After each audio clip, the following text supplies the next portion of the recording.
Hello, everyone. Thank you for checking out this special episode of Really Dicey. This is Manny. I'm here with Peter, and today we're with Jay again.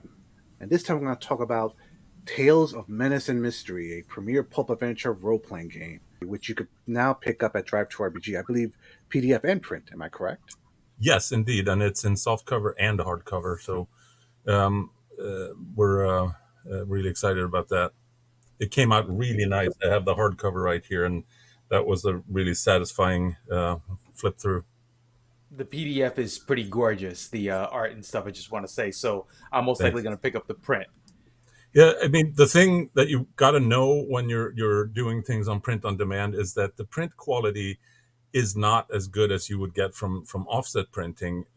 I've been in publishing, so to me, I have to design for it. I have to make sure that the pages are actually kind of designed to have a little bit of that worn look, and then if you're designed for it, they look perfect. I mean, it's great.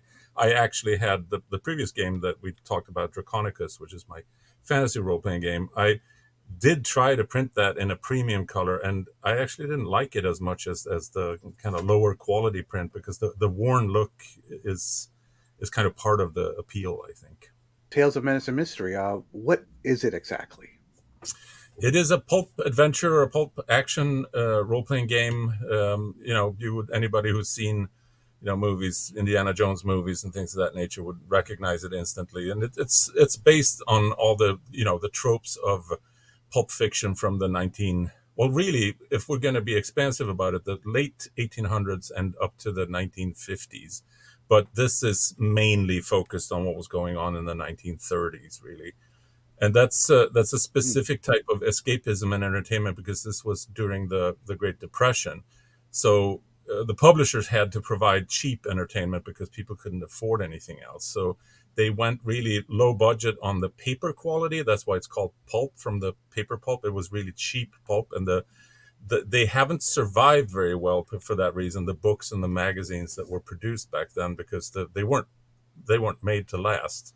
So anything that you get hold of today, it has that like vintage, really worn look, and Mhm. that's what I was going for, because to me, it's a pulp is a very tactile experience. I remember reading these novels as a kid, and it was really like digging through them and noticing how old they were. It had this special appeal to me, that it seemed like some treasure that you dug up from the past.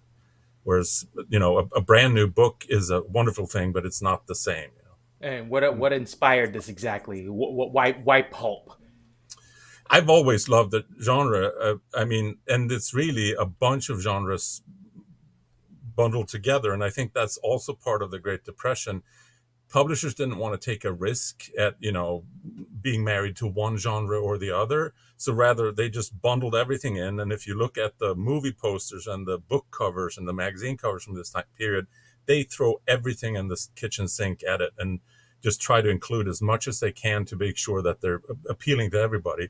And to me, there's something really, it's something uh, uh, in a good way. There's something trashy about it that I really enjoy, because you can veer from science fiction into hard crime drama, and then over into jungle mysteries and whatnot, from 1 second to the next. And there's something really exciting and vibrant about that. And I've always struggled a little bit with writing adventures, but I found that with pulp adventures, they almost write themselves. I mean, you don't need to be necessarily terribly logical. You can just dig into whatever tropes you can think of, and then you make them work. And if there's a little bit of a doesn't quite make sense, you forgive it, because it's just in the nature of the genre. It's like it's kind of take it and run with it. It's been a love of mine for my whole life, ever since I was a kid. Yeah, it's no same here. And I love pulp, and actually, I love your use of the word trashy. Because that is actually how I would describe it. But like when you say something like, okay, yeah, it's trashy, Mm. people think like, oh, well, why would I want to look at that and stuff? And it's like, no, you don't understand. This is like really great, Yeah, exactly. like it's trashy in a good way, Well, it's, So it's like I junk just, food. I'm At sorry, the right time, junk food hits just right. And if it's not exactly. junk foody enough, then it won't satisfy that craving. Exactly. That, you know what? That's good. That's a good comparison. Junk food. It's junk food. I mean, it's also, to me, it's also it's kind of rare that you have that same expression in multiple media. So you have it in radio theater, you have it in TV and movie serials, you have it in books, you have it in comics. And it all hits this same nerve, which I think is really cool. So you can pull from all these different directions. Whereas if you go into sci-fi, for instance, it will be a slightly different nuance depending on where you get it from. At least that's my have been has been my impression. So pulp to me is more of a thing rather than one media outlet, one media, one Hmm. piece of media. So that's also very gratifying to dig into it, because you get inspiration from so many different directions. What excites you about this? You mean pulp or the game? Oh, the game. I'm sorry. But what excites you about this work? I guess I meant to ask. Um, Sorry. I mean, it's of course I've always wanted to play a game like this, so that's obviously where it starts. And I remember, picking up all these old games like Daredevils and Justice Inc. and the old kind of first generation pulp role playing games, and I could feel really distinctly what they were going for, but they never really got there for me. And the gaming experiences, you had to add a lot of the flavor in, because the flavor was there in concept but not in the execution. So to me, being a graphic designer as well as a writer and an illustrator, it gives me really a lot of pleasure to be able to pursue this on all cylinders and through all forms of expression, because I don't think that that's been done very well. There's more recent games that have done it well. Hollow Earth Expedition, for instance, is a really good example. So it's being done better today, but back in the day, and a lot of, I would argue, at least in my case, a lot of role playing design ambitions come from childhood or teenage experiences that you want to revisit or revitalize somehow, and you dig from that well. I couldn't pick up a modern role-playing game today and feel that I want to replicate that. It wouldn't feel right. But digging back to something I experienced as a kid, that feels like that's a well I can pour from. Whereas if I would do it with some source of today, it would feel like I'm copying it, or I'm being a copycat. So the inspiration has to feel genuine, and it has to feel real, and that's what I get excited about. And the fact that it does work on all these different levels at once.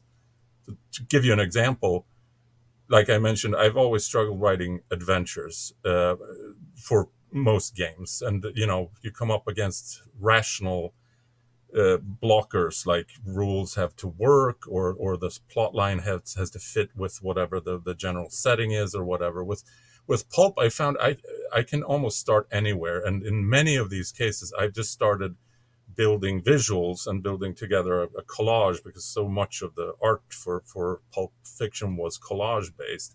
So I put together a collage and say, what would be cool here? Well, we have to have a gangster with a Tommy gun. We have to have some skulls. We have to have some sort of sea monster. You start piling on these things.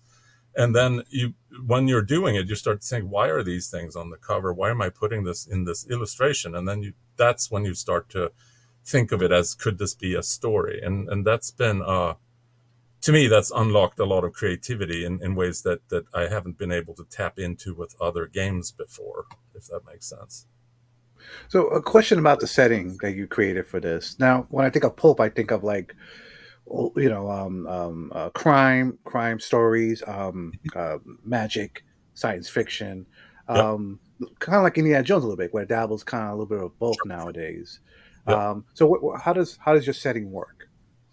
So I've this was actually not part of the game originally, but it was something that I decided to add later on, and it came to me more as an intro to an adventure. And then I started thinking, could this be a broader kind of setting framework? And I realized that it could. So one thing that when we talked about this concept that we wanted to include, was this idea of mass vigilantes, because that's a big part of pulp. It's a whole kind of subset of the genre. So I started thinking about, okay, let's include one, and let's maybe make sure that you can also play one. because I haven't seen that a whole lot. I mean, it exists in some pulp games, but not that much. So I've started thinking about, mass vigilante. How can I work that in? Who would that be? And then who would be covering that, and how would that surface in the game? And that's when the idea of this being an actual, I thought that Tales of Menace and Mystery, that was a title that I already had, but it occurred to me that this has got to be a magazine. I mean, it's a magazine. It sounds like a magazine. Could it work that this magazine is kind of covering this mass vigilante character that I was thinking of, and selling magazines, but they also had backup features, and all some of those backup features are real stories that you might actually, as a character, you might actually have to go and investigate and write up an exciting pitch to your editor. And suddenly that started to take shape as some sort of fictional framework that would work in a lot of ways. It's a little bit limiting, but I've tried to make it as open as possible, because one of the issues that you often have with adventures, especially when they're different genres, right? Why would your character jump from, they're investigating some sort of sci-fi mystery, and then they're going to some monster on a deserted island, and then they're investigating crime? And the explanation I figured would be the stories. If it's a good scoop, and if the magazine could publish it as a good story, then that could also be a scenario that you could dive into. So that's really it kind of reversed engineered itself into a campaign or a game setting where, yes, pulp is obviously the broader description, but this magazine, Tales of Menace and Mystery, and its stories, that's what sets everything off. And today, obviously, nobody would pay money for you to go to, I don't know, some Pacific island to investigate some hidden idol in a jungle somewhere. They wouldn't pay you to do that. But I figured that, in this era, we can be a little bit free with take some liberties with the financial realities of things, and just say that there's ways of making this work. And so that's what the campaign setting kind of turned into. Tell us about the system. Well, the system is my own proprietary system. We have been discussing also adapting it for other systems. Could be basic role playing, could be Modifius's 2D20 system, for instance. It would work for all of those. But since I was making it, and I'm a very impatient person, I started with what I knew, which is my own system. So just so I could get it going and get it started. And it's a system I've called the star system, because you have a star ranking for all your attributes and all your experience, basically, and those stars determine how many dice you roll. And that it just flowed together, and it's a little bit more narrative. It's not super crunchy. In fact, it's not crunchy at all. You can make it crunchy if you want, but the out of the box, the game is narrative and pretty lightweight. And it's very flexible, so it's very easy to game master. And that's what I wanted, because I like to spin the stories and expand on them as I'm GMing. I know some like to have, their adventures very well prepared, and they work through them almost like a checklist. But to me, I have some bullet points that I work from, and then, I spin the story around that. And I needed a system that fit that style of play, really. So that's the system is the star system, and it's similar to my previous RPG, Draconicus. I've built it out a little bit because there were some things that I felt needed to be in here, like you have to have vehicle chases, for instance. If you don't have vehicle chases, it's not really pulp. So had to include that. There were some other things that I kind of added in. Obviously, you have certain, when you get into the modern era, you have differences in weaponry and stuff like that. So I had to adapt to that too, and include some rules for that. But I'd say that maybe 75% of the rules are more or less identical with Draconicus. Hmm. For those that may not be familiar with that rule system, if I could ask you for a brief example, let's say Peter is swinging at me with a bat. Right. What would someone roll for that? So you would always, as a human being, you would always roll d10s. And the system scales by switching dice. So if you're a demon or a godlike creature, you might use a d100. If you're a little squirrel, you might use a d4. But this is mostly for combat only. And then the D10s you use, you roll them against a difficulty rating, and you have to beat the difficulty rating to succeed. So, and this comes from my inspiration here has always been, this is one of my favorite systems of all time, was the Victory Games James Bond role-playing game. They had something that they called ease factor, which was basically a multiplier. So you had values, I think, from 1 to 10 that you multiplied by 1 to 10, and then you got a percentile dice for that. I simplified it so that you have a dice that is 1 to 10, and then you have a difficulty rating, which is what I call it, their ease factor. I translated into a difficulty rating. And then you just basically only roll the d10, and then every result is from 1 to 10. So it's a little bit simplified, and it makes it a little bit faster. And in some cases, the star aspect of the system is your rating, your skill, your experience, your natural aptitude, what have you. And that goes from 1 to 3. So if you're very experienced, you would have 3. You would then get to roll 3 dice, and you get to pick the highest one. So your chance of succeeding, if Peter, as in your example, swung a bat at you, different factors. You would start at difficulty rating 5, but maybe it's a slippery slope, maybe it's at night, maybe the guy doesn't have very good shoes, maybe the bat is about to break. You can raise it so that it becomes more difficult, or you can lower it, and there are some guidelines for that in the game. But let's say that we stay with 5. That means that you roll. If Peter is inexperienced, he would have 1 die, 1 star and 1 die.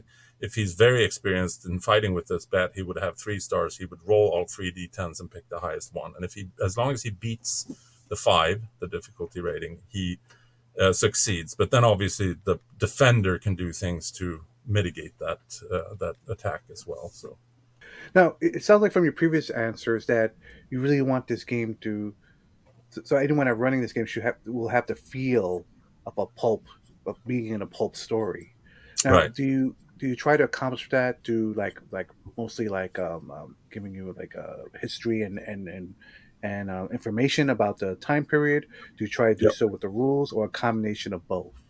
It's definitely a combination of both, but it's very heavy. I would say that what it really is. I mean, there's some reliance on history and background, and that's not necessarily by choice. It's simply that I've found that once you start researching something, let's say that I want to set something in a specific environment, and I start researching something, stuff pops up, interesting stuff pops up, and oftentimes reality beats fiction. You find something in reality that is actually, what, that's true, that's happened sometime, okay, I'm going to take that and do something with it. So there's always inspiration that comes from reality, and then you basically try to expand it, which, when you think about it, is much what Pulp was doing. There were outrageous things that were happening, but very often, and especially in the visuals, it was kind of an amplified reality kind of thing. If you look at the covers, the villains are always like, they look semi-realistic, but they're always a little bit heightened. They're extra crazy, or if there's some sort of scientific gadget that they're using, it looks like it could be real, but they've made it a little bonkers, a little out there. So that's starting with reality and then amping it up. That's really what a lot of it has been about. So there are rules in there that do speak to pulp.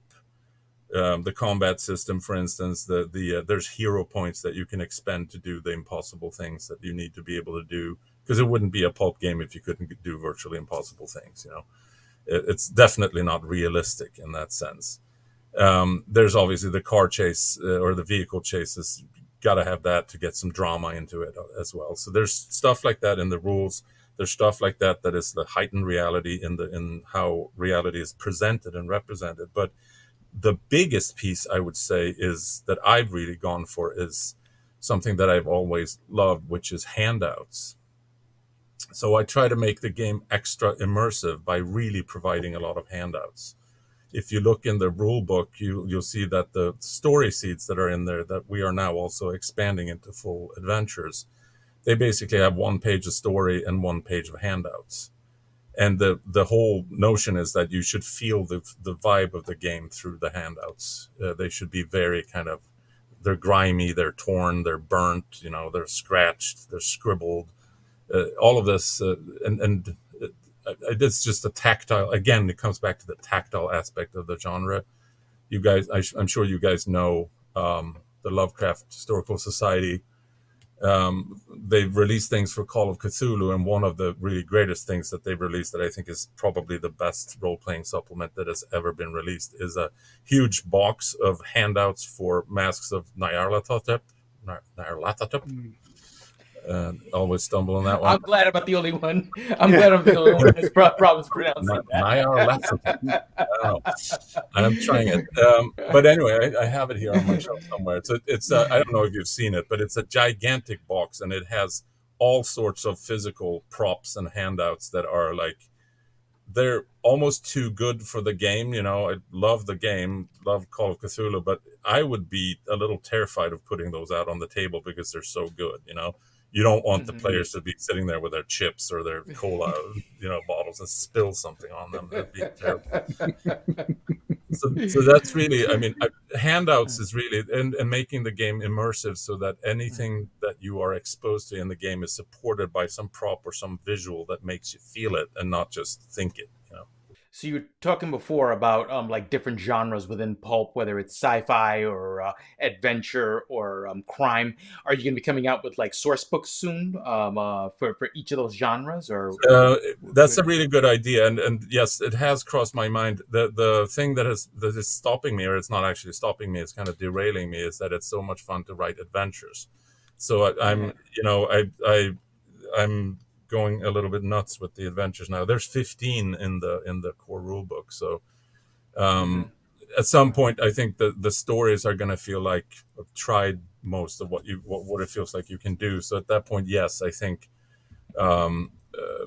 source books, it's definitely something that I want to get to. And I think that there's crime for sure, vigilantism, sci-fi for sure. You would want to do jungle or exotic environment adventures.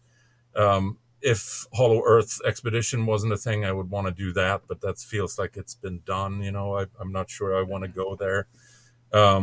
There's a lot. I saw that someone is putting out for Call of Cthulhu a mini source book about the China Clipper airplanes that Pan Am started running in, I think it was 36, maybe it was 37. So basically, you could get on a Clipper, a seaplane in San Francisco, and then fly across the Pacific, and then stop over in a few places, and then in the end, I think you got all the way to Shanghai. And that's a cool thing, that something like that is not necessarily genre based, but it's something like a Zeppelin source book would be great. China Clipper source book would be yeah, great. that would be great. In fact, I guess it could be a travel source book that covers all aspects of travel. Yeah. So that's definitely something that I want to do. But I also try to cover as much of it as I can in the adventure so that you have what you need that goes along with that particular subset of the genre. There has to be a little bit of science in the science dramas and all that. Gotcha. What's character creation like? It's pretty quick. It's you're a lot of the mechanics are the same as Draconicus, and we also provide obviously pre-generated characters for those who prefer that. But it's not difficult or a particularly tedious process to create your own characters. A lot of it is sparking ideas. It's archetype based, which is popular with many games, and there's a good range of archetypes, and experience in the game is expressed in terms of professions. So every archetype has a range of professions that you can take.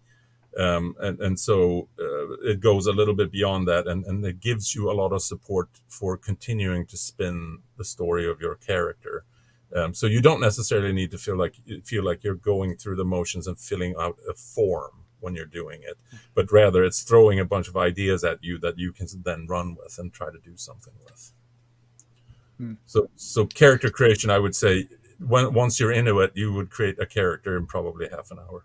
Do you have like evil organizations or other tools that game masters can use? Yep, the bestiary chapter, or the NPCs and creatures chapter has a number of organizations.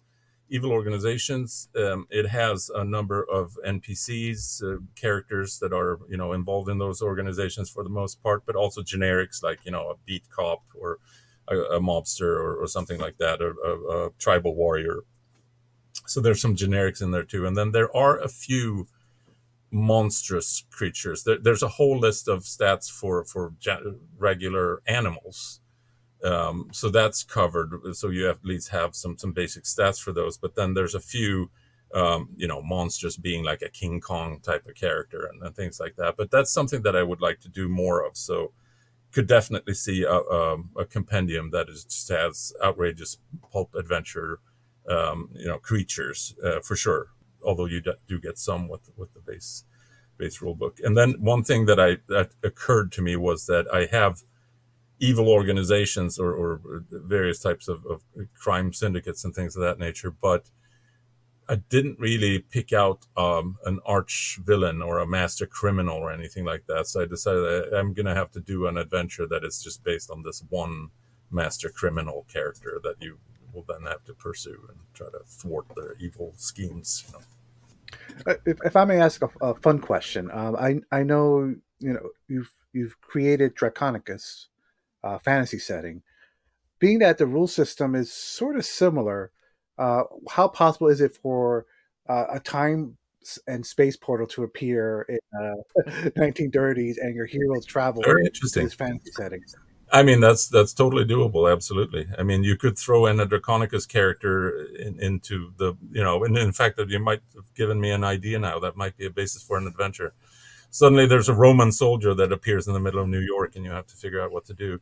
Yeah, they're definitely compatible enough. They're not just similar, but they have the same DNA. The rankings are the same. Everything goes from 1 to 3 dice. You use d10s. The difficulty ratings are the same. What I obviously had to do was I had to modify some of the experiences because they wouldn't be the same. You don't necessarily a medieval peasant wouldn't have the same skill set as a detective in Manhattan in the 30s. So there's a difference in skills, but that wouldn't preclude anything. The basic stats and the basic natural abilities are the same, and the basic physical activities like jumping and swimming and all that, those are the same. But you wouldn't have necessarily even a medieval monk or something wouldn't necessarily know much about climatology or something like that. So the differences in experiences that you could have are mostly natural. Uh, they would be like that anyway. The difference would be like that anyway in real life. That's a really good story idea. I wonder which I would want to do first, if I want to have modern characters going back to to a fantasy setting, or I would want to have a fantasy. Imagine a fantasy sorcerer showing up somewhere in the 1930s. That would also be interesting.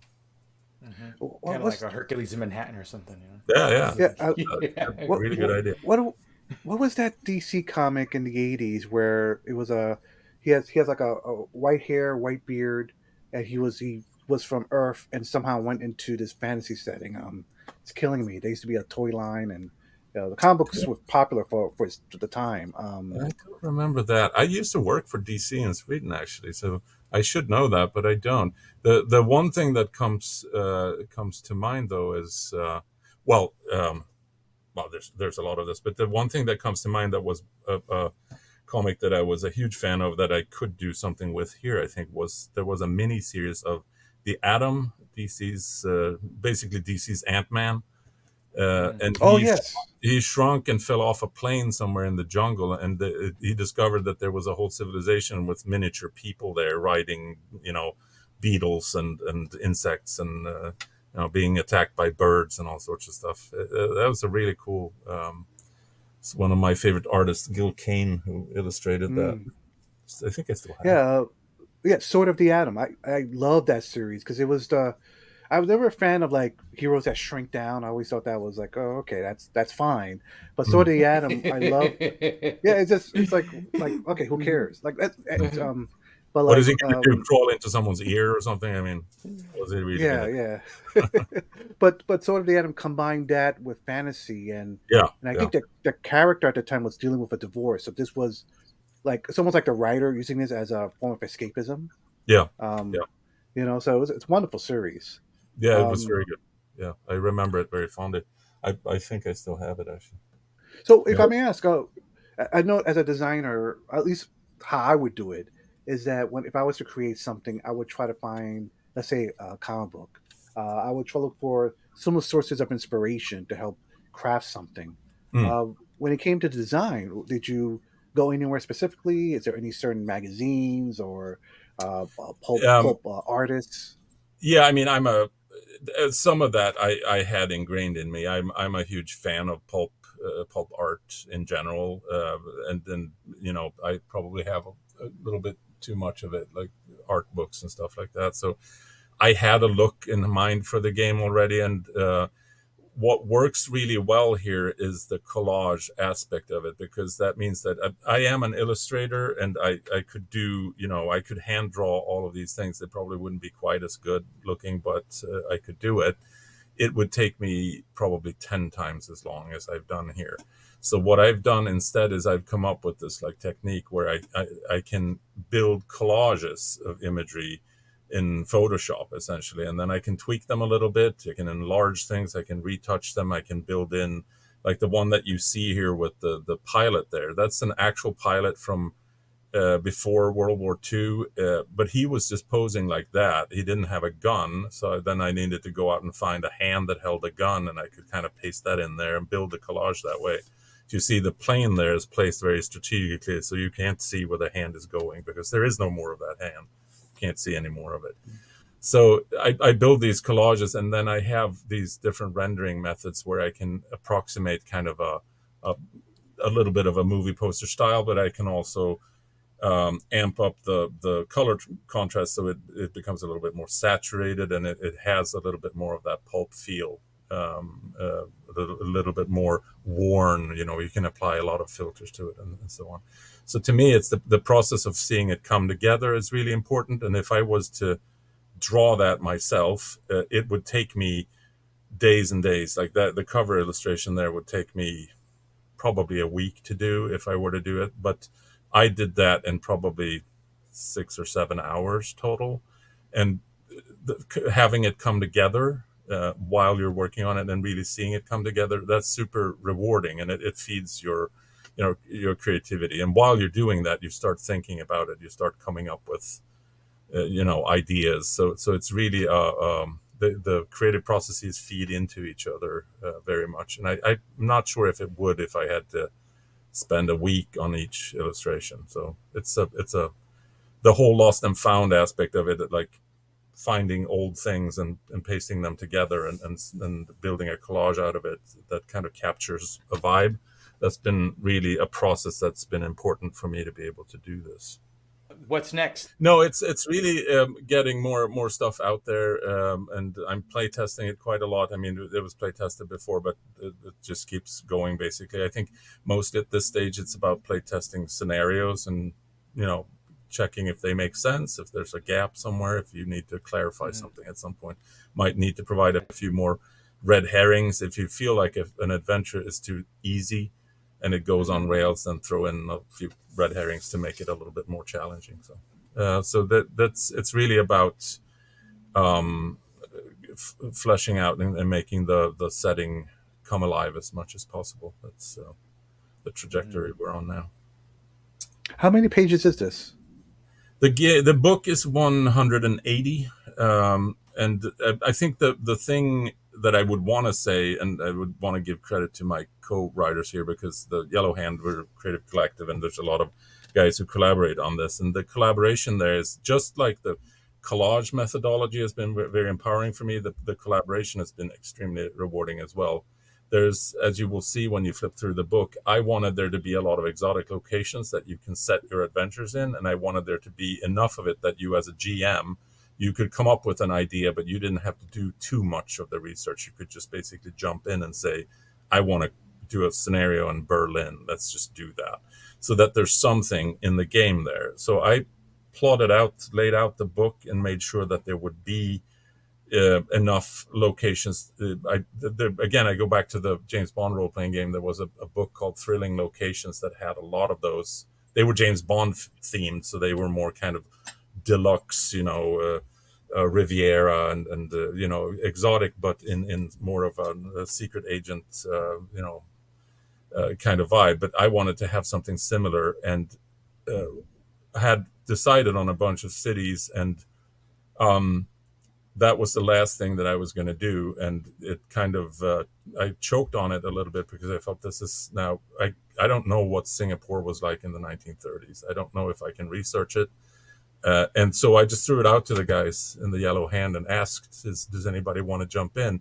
And it became almost a feeding frenzy. Everybody jumped in and just said, I'll take that. I'll take that. I've been to Casablanca. I want to write about that. And then all of a sudden I was left with like, oh, there's one or two cities left to do. So Mm-hmm.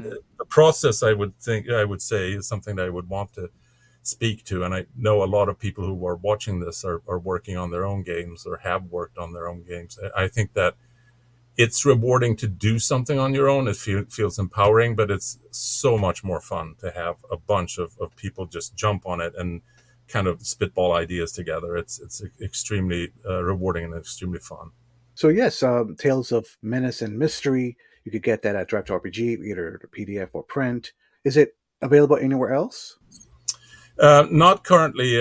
At some point, we will do a Kickstarter for it, and we have to think about exactly what we would add to it because obviously there would have to be more things added. I think we would probably add more to the core rule book. We would include maybe do a slipcase edition with a few adventures included. A source book or two would be a great idea. But right now it's in a few select stores, but really not. It's mostly just through drive through RPG. Yeah, And is the print version hardcover or softcover? it's both. They both Okay. came out really nice. I'm actually very happy with them, but I would say that the hardcover is worth it. Yeah. And it's also a little easier to lay flat when you open it up. And the Yeah. soft problem with the soft cover is that if you have anything that goes into the handouts are collage style, and in some cases the handouts go all the way into the spine, and to be Yeah. able to see everything, you would have to really bend open the book, and the hardcover works better that way. So I would recommend Yeah. it. I prefer the Hmm. hardcover anyway, Yeah, hardcover books. yeah. So yeah. They do take a little longer to print, but I think it's worth it. Hmm. Indeed. So one last question before we end this discussion. Um, uh, is there any pulp story or pulp hero that you'd love to see more of today? I'll go first. I'd love to see more Flash Gordon. I'd like to Oh, see for sure. Yeah. more of a continuation of that. Hmm. I would definitely agree with that. And especially, I think that what's been overlooked is that when people think about Flash Gordon, they think about, Mongo and Ming the Merciless, and he's in space. But a lot of the Flash Gordon stories were actually on Earth. I mean, they even I remember one where they drilled into the core of the Earth, and Professor Zarkov was this, scientific genius who did a lot of other things than just, rocket ship and fly into space. So Flash Gordon is cool for sure. I'll say this is maybe not something that Americans can relate to a lot, even though it's an American character. There's the character, the Phantom, was huge when I was a kid, Yeah. and he That's what I was gonna started as say. a very much as a pulp character. He's in this fake African country called Bengali, and he lives in a skull-shaped, cliff in a cavern in a skull-shaped cliff, and he's basically the My uh, house is like that. he. There you go. He so he's basically inheriting this title from his father and his father before him, and so the movie they made with Billy Zane as the Phantom, I Yeah. thought they really nailed it there because they basically scraped away everything from the character that they had modernized over the years, brought it back to the 1930s and 40s, and I thought it was magnificent. And as a masked vigilante, that's like I have a certain nostalgia for that character, even though it's never been super popular here, and I don't think that those comics hold up today necessarily. But the movie I thought was really good. No, I was gonna say the Phantom as well, but probably the Green Hornet would be another Oh one. yeah, for sure, Hmm. for sure. Yeah. The one thing that's a little sad is that when they do these, when they revive these, it's a little bit of a crapshoot. Like sometimes they really screw Yeah. them up and it doesn't work. Yeah. I'm a huge Alan Moore fan, and I think something that it's not a genuine pulp character, but it's designed in the spirit of the pulps. I would love to see a movie made out of the Tom Strong character. Mm. That's really got a good kind of pulp vibe to it. All right. Well, Jay, thank you so much for taking the time to talk to us about Tales Thanks. of Menace and Mystery. And to viewers, thank you for watching. Again, all the information will be in the description below. Be safe out there. We'll see you next time. Stay All right. warm.